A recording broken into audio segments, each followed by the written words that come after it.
2024년도 하반기에 들어서면서 이제 시간이 얼마 남지 않았습니다. 특별히 올해는 대선을 앞두고 있어서 새로운 대통령 당선에 따라 어떤 정책의 변화들이 생길지 귀추가 주목되고 있습니다.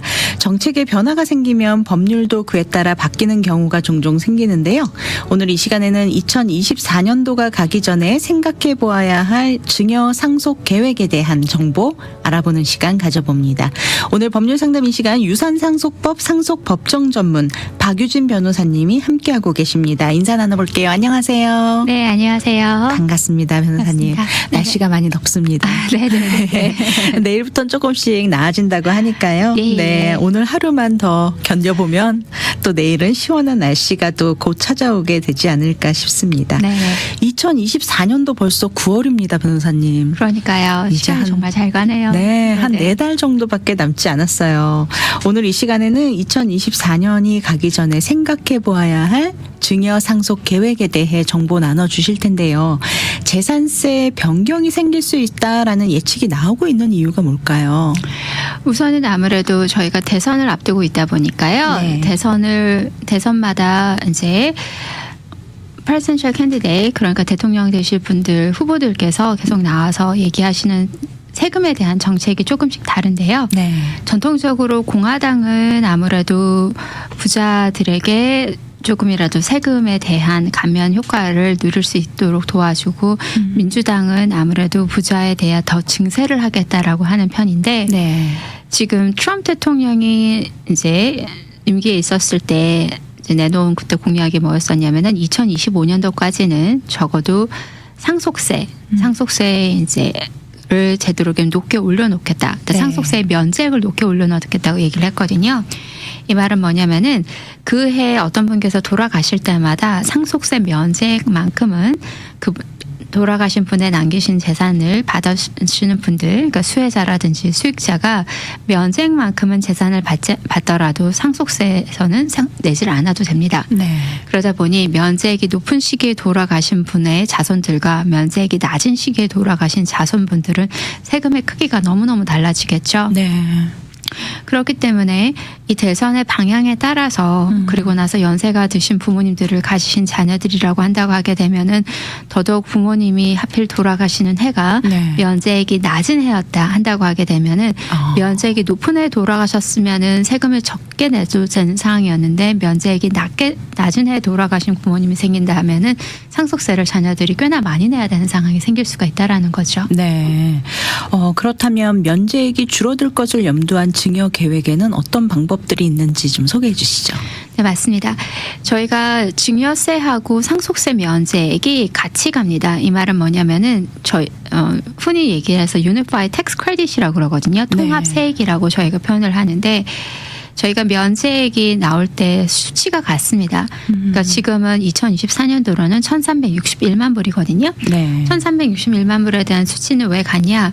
금액에 따라서 이 금액이 증여로도 쓰일 수가 있고 네. 아니면은 똑같은 금액을 상속으로 남길 수 있다라고 생각하시는데 이거 그냥 소수점을 줄여가지고 이제 1,300만 불이라고 표현을 한다고 하면은요. 네. 이 1,300만 불을 가지고 어떤 분은 증여로 쓰시고 어떤 분은 상속으로 쓰신다 했었을 때 많은 분들이 오해하시는 거가 그럼 제가 자녀 숫자마다 1,300만 불씩 줄 수 있냐? 그러니까 네. 자녀가 한 명이면 1,300만 불만 쓸 수 있지만은 자녀가 2사람이면은 2,600만 불로 늘어나느냐라고 생각하시는데 그건 맞지가 않고요. 네. 그리고 또 한 분은 또 다른 분들도 오해를 하시는 게 뭐냐면은 증여로도 1,300만 불을 남길 수가 있고 상속으로도 1,300만 불을 남길 수가 있다라고 오해하시는데 그것도 맞지가 않습니다. 그 네. 이유는 뭐냐면은 증여하고 상속을 이 1,300물 안에서 다 해결을 해야 된다라고 보기 때문에 그렇거든요. 그렇군요. 네. 자, 그러면 면제액이 낮아지게 된다고 하게 되게 되면은 쓸 수 있는 증여 상속세 면제액이 줄어들게 된다라는 것을 얘기를 하는데 네. 제가 만약에 증여를 작게 한 상태에서 상속 면제액을 많이 못 썼는데 네. 그런 다음에 면제액이 나중에 또 줄어든다고 하게 되게 되면은 저로서는 손해인 거죠. 그렇죠. 아무래도 면제액이 높았을 때 조금이라도 그 면제액 활용을 잘 해볼 수가 있는데 네. 하늘나라에 가는 거는 저희 소관이 아니잖아요. 그렇죠. 그러다 맞습니다. 보니 그렇죠. 그러다 증여는 저희 소관이죠. 아무래도 저희가 증여를 하고 싶다라고 마음 먹은 해 이뤄줄 수가 있기 때문에 되도록이면은 이렇게 증여세하고 상속세 면책이 높았을 때 저희가 증여를 하자는 것이 이제 방침이라는 거죠. 네. 왜냐 이게 조금 더 덧붙여서 설명드리자면은 이 1,300만 불 안에서 증여하고 상속을 해결해야 되니 네. 제가 만약에 살아생전에 5 million 그러니까 500만 불을 증여한 사람이라고 한다고 하면은 상속세 면책으로 800만 불이 남아 있어야 되는 건데요. 네. 하필 제가 증여했던 시기는 1,300만 불이었을 때 면책이 높아서 제가 500만 불만 쓰겠다라고 증여를 했는데 세상을 떠나는 시기에 하필 이 면책 자체가 500만 불로 줄어들어 버린 거예요. 네. 그럼 제가 안 쓴 그 800만 불이 사라져 버립니다. 그렇기 때문에 최대한 면책이 높았을 때 증여를 하고자 하시는 분들이 많아지실 수밖에 없다라는 거죠. 네. 제가 알기로는 그렇다면 두 가지 방법이 있다고 들었는데요. direct gifting이 있고 그리고 irrevocable trust 이렇게 두 가지 방법이 있다라고 들은 적이 있는데 구체적으로 좀 하나씩 어떻게 적용이 되는지 먼저 좀 소개를 해주시면 좋을 것 같아요. 먼저 direct gifting에 대해서 좀 소개 부탁드립니다. 맞습니다. 네. 예, 첫 번째로 가장 흔히 쓰시는 방법인데 직접적으로 자녀의 이름으로 재산 명의를 바꿔주시는 것을 얘기를 합니다. 네. 오늘 날짜로 예를 들어서 김철수 선생님하고 김영희 선생님 슬하에 자녀들 존 킴하고 제인 킴이 있다 한다고 하면은 김철수 선생님하고 김영희 선생님이 이제 부동산이라든지 주식이라든지 유동성 계좌의 명의를 아예 자녀 이름으로 바꿔버리는 거죠. 네. 예를 들어서 부동산이 두 개가 있다. 뭐 한 채는 아들인 존, 뭐 두 번째는 딸인 제인 킴한테 이렇게 주실 수도 있겠고요. 아니면 둘에게 공동으로 뭐든지 50대 50 나눠서 주실 수가 있게 되는 건데 네. 그때는 부모님이 컨트롤을 하고 있었던 재산 자체가 아예 자녀의 컨트롤로 아예 바뀌어진다라는 것을 얘기를 합니다. 네. 그러다 보니 그날 날짜로부터 부모님의 재산이 더 이상 아니고 자녀의 재산이 돼버리는 거죠. 네. 근데 부모님들이 흔히 오해하시는 게 뭐냐면은 명의만 줬다라고 생각을 하시거든요.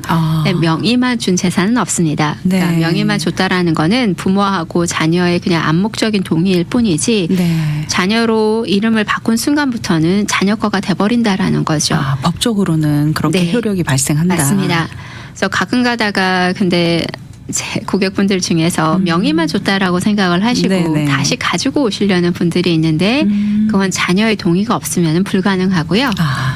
그리고 또한 줄 때마다 특히 부동산 같은 경우는 살고 계시는 집을 제외한 부동산은 주셨을 때 부동산세가 다 올라갑니다. 네. 그러니까 재산세가 다 향상이 네. 된다라는 거죠. 변경되는 그 시점으로 다시 재적용되는 거죠. 맞습니다. 네. 그래서 재적용돼서 그러니까 재산세가 다 이렇게 상승을 할 수밖에 없다라는 거죠. 그렇죠. 네. 그러다 보니 그때 당시에 부모님이 살고 있는 집을 저희가 최근에 전화도 받은 게 뭐냐면은 자녀 이름으로 바꿔줘야지 제가 사회보장제도 혜택을 받을 수 있다라고 들어서 자녀의 이름으로 부동산을 살고 있는 집을 바꿔버렸습니다. 네. 그런데 부동산세가 조금 생각보다 많이 올라갔습니다 하시는 분들도 있었어요. 네.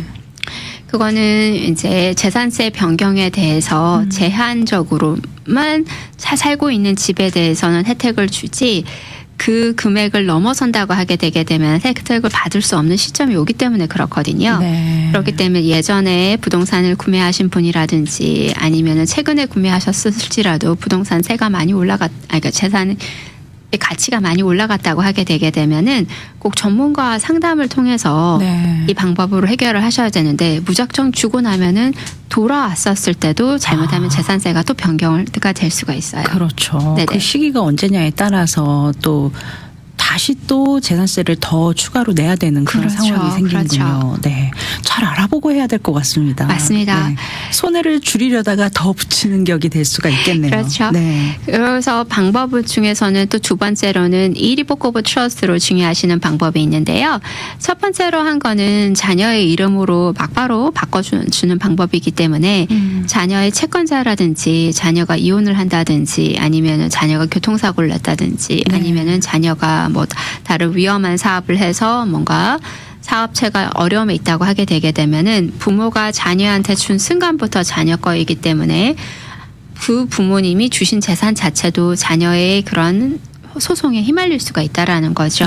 네. 근데 많은 분들이 명의만 줬기 때문에 자녀의 소송으로부터 이 재산은 안전하다. 그리고 실거주는 우리가 하고 있고 네. 아니면은 거기서 나오게 되는 렌트비는 우리가 다 받고 있으니 우리 것이 아닌가라고 하는데 대부분 타이틀 명의에 맞춰서 같이 가게 됩니다. 네.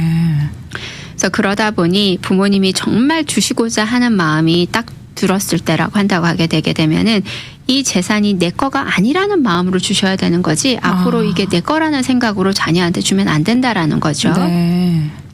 그러면은 그 드랙 기프팅은 그렇게 자녀의 재산으로서 자녀의 채권자에게 노출이 될 수가 있고 소송에 휘말릴 수 있다라는 단점이 있기 때문에 취소 불가능한 신탁, 그러니까 이리보코보 트러스를 통해서 많이 증여를 합니다. 네. 이렇게 됐었을 때는 부모님 살아생전에 이리보코보 트러스로 증여를 했음에도 불구하고 아직 자녀가 받아가지 않은 재산이 됩니다. 네. 그 자녀는 언제 받아가냐? 부모님 사후에 받아가기 때문에 부모님 살아생전에 자녀가 채권자로부터 소송을 당하거나 한다고 할지라도 이 재산만큼은 적어도 안전히 보호할 수 있는 장치가 생기는 거죠. 네, 조금 더 안전하게 관리를 할 수가 있다라는 장점이 있는데 단점은 또 어떤 것들이 있을까요? 네, 단점은 아무래도 취소 불가능한 트러스를 통해서 증여를 하다 보니 첫 번째 가지고 있는 단점하고 맥락은 비슷합니다. 네.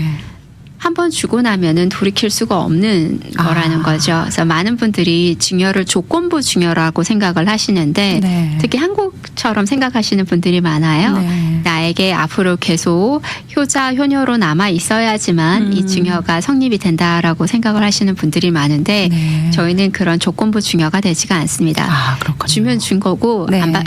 이제 주시고 나서는 끝났다라는 거죠. 내 네. 손을 떠났다라는 겁니다. 그렇기 때문에 첫 번째도 그렇고 두 번째도 그렇고 주시고 난 증여에 대해서는 자녀의 동의 없이는 되돌이킬 수 없다라는 단점이 있죠. 뭔가 시작을 할 때는 좀 신중할 필요가 있겠네요. 맞습니다. 네. 그 다음 또 방법 중에 프라이베이트 파운데이션을 설립하는 방법도 있다고 들었습니다. 이 프라이베이트 파운데이션이라는 것은 무엇인가요? 프라이빗 파운데이션은 저희가 사단 법인이라고도 하기도 하고 조금 더 얘기를 한다면은 재단 법인이 되겠죠. 네. 근데 주로 가족분들께서 본인들이 이제 가족의 단위로 프라이빗 파운데이션을 많이 만들게 되는데요. 프라이빗 파운데이션은 지금처럼 상속세, 증여세 면책이 높음에도 불구하고 네.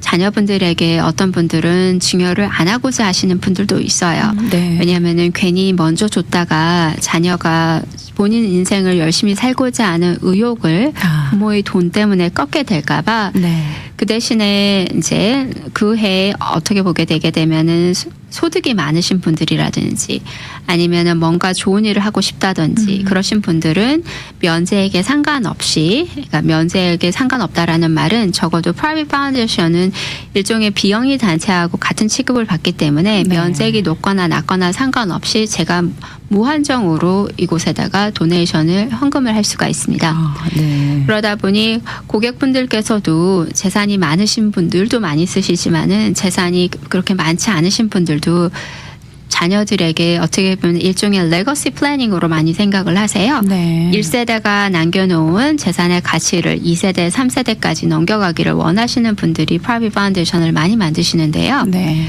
네, 그 프라이빗 파운데이션을 만드시고 나서 이제 대부분 세금 효과도 많이 봅니다. 네. 왜냐, 프라이빗 파운데이션으로 넘어간 헌금한 돈에 대해서는 적어도 그 해의 소득에서 AGI Adjusted Gross Income에서 30%까지는 다 디덕션을 받으실 수가 있거든요. 네. 이 말은 제가 1년에 소득이 10만 불이다. 그런데 제 프라이빗 파운데이션으로 제가 3만 불을 넣었다 한다고 하면은 30%까지 딱 맞는 거죠. 네. 그럼 그 해에 제가 3만 불을 제 소득에서 공제를 할 수가 있습니다. 네. 또 똑같은 맥락으로 0을 하나 더 붙여서 제가 100만 불을 버는 사람이고 제가 그 해에 30만 불을 넣었다.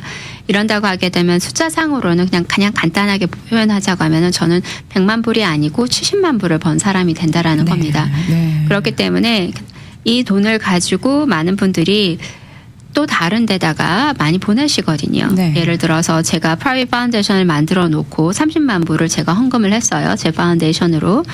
그러면은 저희 가족이 가지고 있는 프라이빗 파운데이션이 이미 30만 불을 가지고 있습니다. 네. 이랬을 때 이 30만 불을 가지고 가만히 있으면 되는 것이 아니고 적어도 5%는 세상 밖으로 나가야 되는데요. 이건 뭐냐면은 이 5%를 가지고 또 다른 곳에다가 헌금을 해야 합니다. 네. 그러니까 그렇기 때문에 저희 고객분들도 연말에서 이제 그 5%를 맞추기 위해서 많이들 작업을 하시고요. 그리고 연말 전에 대부분 이 프라이빗 파운데이션을 만들려고 하시는 이유가 뭐냐면은 연말 전에 이 돈을 본인들의 어저스 크로스 인컴에서 적어도 30%까지는 넣어서 네. 30%까지에 대한 세금 혜택을 받고자 하시는 분들이 꽤 많습니다.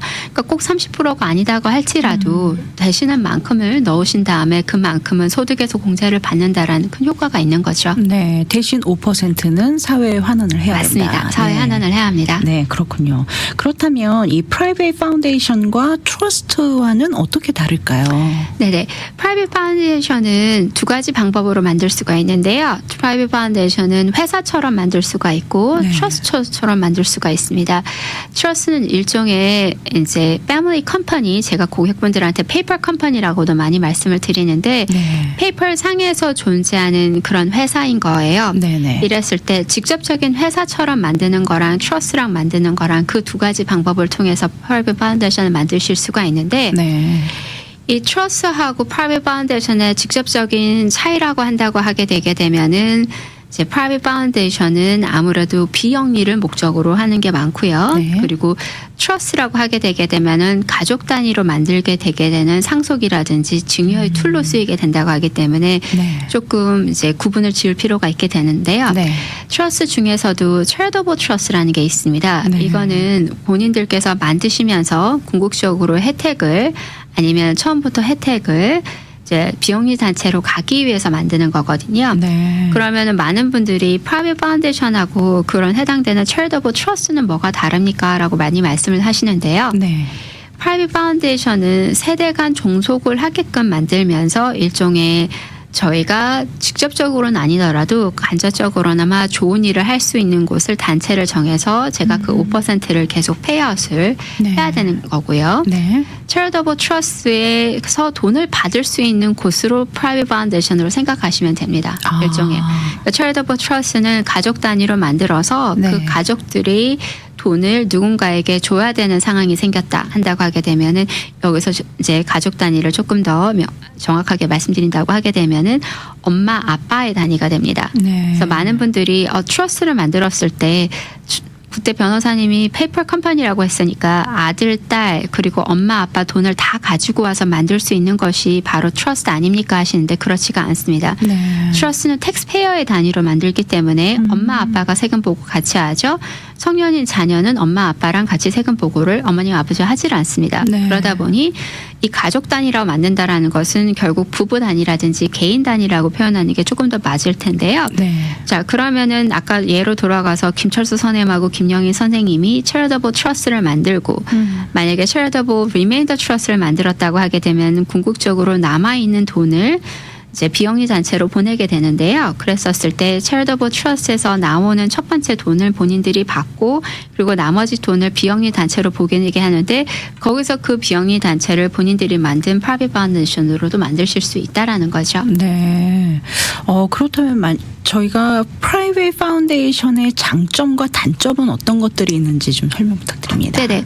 장점이라고 한다고 하게 되면은 아무래도 저희가 일반적으로 프라이빗 파운데이션을 만들지 않고 이제 도네이션을 하게 된다고 하게 되게 되면은 저희 손을 떠난 재산입니다. 그러니까 정말 아까 예를 들어서 100만 불을 버시는 분이 30만 불을 세상 밖으로 진짜 도네이션을 하셨을 때 그때 저희가 그 30만 불에 대해서 디덕션을 받을 수가 있겠죠. 네. 근데 그 도네이션 한 돈에 대해서는 제가 어떻게 쓰이고 있는지를 정확하게 알지는 못합니다. 네. 그러니까 그만큼 믿고 보낼 수밖에 없다라는 거죠. 네. 그런데 프라이빗 파운데이션을 거쳐서 간다고 하게 되게 되면 첫 번째 제가 세상 밖으로 당장 내보내지 않았다고 할지라도 제가 만든 저희 가족의 프라이빗 파운데이션으로 돈이 들어감으로써 첫 번째 세금 혜택을 받습니다. 네. 그러고 나서 제가 조금 더 시간을 가지고 충분히 고른 다음에 이 돈을 이제 헌금을 한다든지 다른 곳으로 돈을 한다든지 그런 방법으로 보낼 수가 있겠죠. 그래서 네. 우선은 누가 컨트롤을 갖고 있느냐. 그러니까 아무래도 프라이빗 파운데이션으로 만듦으로써 좋은 일을 하시면서도 제가 첫 번째 컨트롤을 누릴 수 있다라는 거. 네. 그리고 제가 도네이션할 시기를 세금 혜택을 위해서 당장 하지 않아도 우선은 5%만 나간다고 할지라도 세금 혜택을 충분히 받으면서 제가 도네이션할 시기를 적정하게 고를 수 있다라는 점이 네. 있고요. 그리고 세 번째라고 한다고 하게 되게 되면은 여기서 자녀분들한테 엄청나게 큰 교훈을 주실 수가 있다라는 거죠. 네. 부모님들이 이렇게 프라이빗 파운데이션을 만드시고 세컨드 제너레이션, third 제너레이션으로 이 재산이 내려감으로써 결국 사회를 위해서 환원할 수 있는 것을 어린 자녀 아니면 손주들이 부모님 아니면 할아버지하고 할머니하고 같이 배울 수 있다라는 큰 장점이 있습니다. 네. 근데 단점이라고 하게 되게 되면 아무래도 정말 세상 밖으로 나가야 되는 그 5%를 정말 잘 지키셔야 된다라는 거. 네. 그게 작지만은 작지 않게 느껴지시는 분들도 꽤 많거든요. 그렇죠. 그리고 네. 두 번째로는 한 번 헌금을 이렇게 프라이빗 파운데이션으로 넣은 돈은 제 돈이 아닙니다. 네. 그렇기 때문에 이 돈을 빌려다가 뭐 자녀한테 빌려주고 싶습니다. 아니면은 좋은 일을 하면서 자녀의 자녀, 그러니까 손주한테 장학금을 지불하고 싶습니다. 네. 아니면 제 아는 지인에게 이 돈을 조금 주고 싶습니다.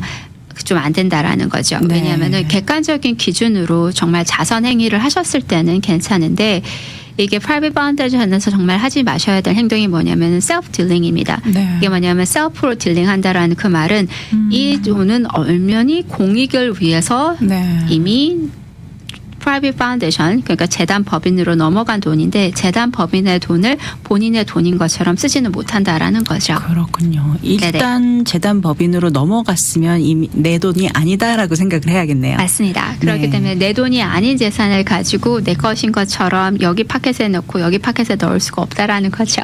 이렇게 사단법인을 만드시는 분들은 재산의 어떤 그런 관리 차원도 있겠지만 사실은 큰 뜻을 가지고 세우시는 분들이 많을 것 같아요. 맞습니다. 네. 그러다 보니 좋은 뜻을 가지고 하시면서 일석이조의 효과인 거죠. 본래 본인께서 이루고자 하시는 목적 네. 또 플러스 있고 그리고 세금 절세도 되시는 거고요. 더 나아가서는 소득세 절세뿐만 아니고 상속세도 절세하실 수가 있습니다. 네. 또 어떤 분들은 재산이 많게 남기셨을 때 면책보다 많은 재산을 남기신다고 하면은 결국 거기서 가장 많은 텍스 레이트이 40%거든요. 그래서 네. 넘어간 것에서 40%만큼을 IRS 국세청에 내야 되는데 똑같은 돈을 가지고 본인의 재단 법인으로 넘김으로써 상속세 절감 효과를 굉장히 누리실 수 있다라는 거죠. 네. 혹시 조건이 있을까요? 설립하는 조건? 조건은 아무래도 특별하게 따로 없긴 한데요. 네. 저는 부모님들한테, 그러니까 고객분들한테 항상 드리는 말씀이 뭐냐면은 다음에 이 재단 법인을 끌고 갈 사람이 누구이신지를 정확하게 생각을 해보시고 네. 그리고 자녀분들도 여기에 동참할 뜻이 있는지 알아보라고 말씀을 드립니다. 미리 대화를 통해서 좀 함께 의견을 나눠보는 게 좋겠네요. 그렇죠. 네. 대부분의 자녀분들은 이제 부모님의 뜻에 같이 합쳐서 저희가 재단 법인을 같이 부모님께 안 계셨을 때 아니면 부모님이 아프셨을 때 아니면 지금부터라도 해보겠습니다라고 하시는 분들도 있고요. 네. 어떤 분들은 본인 사시는데 너무 바쁘셔서 이 부분은 그냥 정말 우리 집안의 재산이라고 생각하지 않고 공익으로 넘어간 재산이라고 생각하기 때문에 제3자가 오셔서 이 재산 관리를 대신해 주셔도 됩니다 하시는 네. 분들도 있습니다. 아, 그렇군요. 마지막 질문이 될 것 같습니다. 아까 체리러블 트러스트에 대해서 잠시 이야기를 해주셨는데 이 효과를 누릴 수 있으려면 어떤 방법을 사용을 하는 것이 좋은지 설명 부탁드립니다. 네, 아무래도 이제 charitable trust는 첫 번째 목적이 이제 charity를 위해서, 그러니까 자선 행위를 위해서 만들었지만은 왜 자선 행위를 위해서 이제 저희가 더 많은 효과를 받을 수가 있냐면은요. 첫 번째, 이걸 만드시는 분에게 양도소득세 효과를 누리게 합니다. 네. 예를 들어서 제가 오랫동안 갖고 있었던 부동산이 있어요. 그러면 이 부동산을 지금 팔게 되었을 때는 지금 내야 되는 세금이 엄청날 수가 있습니다. 왜냐하면 제가 조그만 금액으로 부동산을 구매를 했는데 지금 와서 보니 가치가 굉장히 많이 늘어난 거죠. 네. 자, 이랬을 때 이 금액을 대해서 세금을 다 한꺼번에 내기가 아무래도 조금 싫으신 분들도 있으실 거예요. 그렇죠. 근데 이 부동산 네. 자체를 체리더블 트러스트에 놓고 판매를 한다고 하게 되게 되면은 양도소득세를 거의 안 내고 판매를 하실 수가 있습니다. 네. 이건 뭐냐면은 본인이 이제 소유한 부동산을 체리티에 넘김으로써 그 체리티가 판매를 하게 되는데 체리티에서는 양도소득세를 따로 낼 필요가 없다라고 정의를 하기 때문이죠. 네. 그러다 보니 본인이 스스로 팔았을 때는 세금을 내야 될 이 부동산에 대해서 체리더블 트러스트에 넣음으로써 부동산에 대한 판매를 하고 나서도 양도소득세 절감 효과가 있고요. 네. 그러고 나서 일정 기간은 본인이 판매를 한 금액에서 돈을 받아오게 됩니다. 예를 뭐 10년, 15년 단위라든지 이렇게 해서 돈을 받아온 다음에 그리고 나서 15년 텀이 끝나고 나서 본인이 정한 비영리 단체로 이 재산을 가게끔 만든다라는 거죠. 네. 이렇게 됐었을 때 요즘 한인 고객분들 중에서도 좋은 자산 활동을 하시려고 하시는 분들도 많으시고 네. 또 하나 예전에 부동산을 구매하셔서 이 부동산에 대해서 더 이상 매니지먼트를 하고 싶지 않은데 매니지먼트를 안 하고 싶지만은 이 부동산을 가지고 또 좋은 일을 하고 싶다 하게 되게 되면 정말 이 체리더블 트러스트가 딱 맞게 되는 구조인 거죠. 네. 오늘 법률 상담 이 시간 2024년도가 다 가기 전에 우리가 증여 상속세 어떤 것들을 생각해 봐야 할까라는 질문에 대해서 자세한 이야기 나눠봤는데요. 오늘 나눈 내용으로 조언의 말씀 부탁드립니다. 네. 저희가 항상 말씀드리는 건 뭐냐면은 증여하고 상속이 꼭 세금 때문에 이루어져야 된다라는 건 아닙니다. 특히 상속의 시기는 네. 하늘나라를 가신 시기인 거니까 저희가 그걸 정할 수는 없지만은요. 증여의 시기만큼은 본인께서 언제든지 원하실 때 하실 수가 있거든요. 네. 이러셨을 때 세금 때문에 갑작스럽게 증여를 하게 되는 상황이라고 하게 되게 되고 나중에 증여하고 났더니 컨트롤 이렇다 하시는 분들도 꽤 계신단 말이에요. 네. 그렇기 때문에 본인의 마음이 정말 준비되셨을 때 증여를 하라고 제가 항상 말씀을 드립니다. 네. 그럼에도 불구하고 면책이 높았을 때 이 기회를 제대로 잡지 않으신다고 하게 되게 되면은 나중에는 세금을 자녀들이 상속세를 너무 많이 내야 될 상황이 생길 수도 있다라는 거죠. 네. 그렇기 때문에 마음의 준비를 하시되 불필요한 기우를 너무 많이 가지는 않으셨으면 좋겠어요. 네. 예를 들어서 증여한다라고 하셨다가 나중에 우리 자녀가 저 양로원에 보낼 것 같아요. 이러신 네. 분들 꽤 계셨거든요. 그리고 대화를 통해서 여기를 풀어나가시기를 꼭 당부드립니다. 네. 우리 부모님들이 또 자녀를 생각하는 마음만큼 또 자녀들도 부모님들을 좀 생각해 주셨으면 좋겠어요. 그래서 대화 네네. 가운데 참 가족 간에 서로 좋은 일들로 그렇죠. 노후를 또 미래를 설계할 수 있도록 정말 가족 간의 대화가 중요한 것 같습니다. 맞습니다. 네. 오늘 법률 상담 이 시간 유산상속법 상속법정 전문 박유진 변호사님과 함께 2024년도가 가기 전에 생각해봐야 할 증여 상속 계획에 대해 알아봤습니다. 혹시 이와 관련해서 도움받기 원하시는 분들 상담받을 수 있는 연락처 안내 부탁드립니다. 네네. 오렌지 카운티는요. 714-523-9010, 714-523-9010이고요. 저희가 LA는 213-380-9010, 213-380-9010입니다. 네. 박유진 변호사님 사무실로 연락 주시면은요. 아주 친절하고 자세한 상담 안내 받으실 수 있습니다. 오늘도 자세하고 귀한 정보 많이 나눠주신 우리 박유진 변호사님 함께 해주셔서 감사합니다. 감사합니다.